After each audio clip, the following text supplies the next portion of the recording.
महाराष्ट्र में 288 विधानसभा सीटों पर इस साल चुनाव होने हैं। प्रदेश के तीनों गठबंधन दल चुनाव की तैयारियों में जुटे हैं। महायुति और महाविकास आघाड़ी के बीच कांटे का मुकाबला देखने को मिलेगा। बीजेपी, एकनाथ शिंदे और अजित पवार के गठबंधन वाली महायुति की सरकार इस समय महाराष्ट्र में है। दूसरी ओर कांग्रेस, शिवसेना, शरद पवार के गठबंधन वाला महाविकास आघाड़ी विपक्ष की भूमिका निभा रहा है और इस बार प्रदेश में अपनी सरकार बनाने का दावा कर रहा है। विधानसभा चुनाव को लेकर सीटों के बंटवारे पर जल्द फैसला होने की उम्मीद भी जताई जा रही है।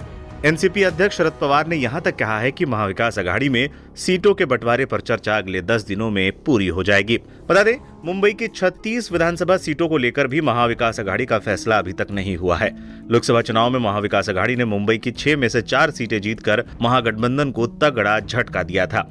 इस बीच एक और खबर ने सबको चौंका दिया है। खबरों की माने तो पूर्व सांसद प्रिया दत्त को कांग्रेस बांद्रा पश्चिम से उम्मीदवार बना सकती है। बांद्रा पश्चिम के मौजूदा विधायक मुंबई बीजेपी अध्यक्ष आशीष शेलार हैं। दावा किया जा रहा है कि कांग्रेस आशीष शेलार के खिलाफ प्रिया दत्त को उतार सकती है। कई मीडिया रिपोर्ट्स की माने तो कांग्रेस प्रिया दत्त को बांद्रा पश्चिम सीट से उतारने की तैयारी कर रही है। प्रिया दत्त पूर्व कांग्रेस सांसद है और माना जाता है कि इस विधानसभा क्षेत्र में प्रिया दत्त का अच्छा खासा प्रभाव है। हाल ही में हुए लोकसभा चुनाव में कांग्रेस नेता वर्षा गायकवाड़ ने यहां से जीत हासिल की थी। इस सीट से वर्षा गायकवाड़ को 69,000 से ज्यादा वोट मिले थे, जिसके चलते इस विधानसभा क्षेत्र में कांग्रेस को सफलता मिलने की उम्मीदें और ज्यादा बढ़ गई हैं। लोकसभा के रुझान को देखते हुए आशीष शेलार को प्रिया दत्त कड़ी टक्कर दे सकती हैं। एमबीए के बीच 70% सीटों पर बात बन चुकी है। रिपोर्ट। महाराष्ट्र विधानसभा चुनाव को लेकर महाविकास आघाड़ी के बीच 70% सीटों पर बात बन चुकी है। हालांकि कुछ सीटें हैं जिन पर फाइनल मुहर लगना बाकी है।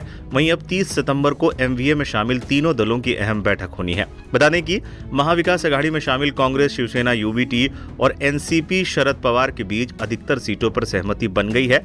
इसमें 100 सीटों पर शिवसेना यूबीटी, 100 सीटों पर कांग्रेस, 84 सीटों पर शरद पवार की पार्टी के उम्मीदवार उतारने की बात बनी है, जबकि 4 सीटें सहयोगी दलों को देने पर मुहर लगी है।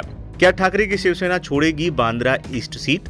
पिछले विधानसभा चुनाव में कांग्रेस के जिशान सिद्दीकी ने बांद्रा इस सीट से जीत हासिल की थी। अब जिशान सिद्दीकी ने कांग्रेस छोड़ दी है।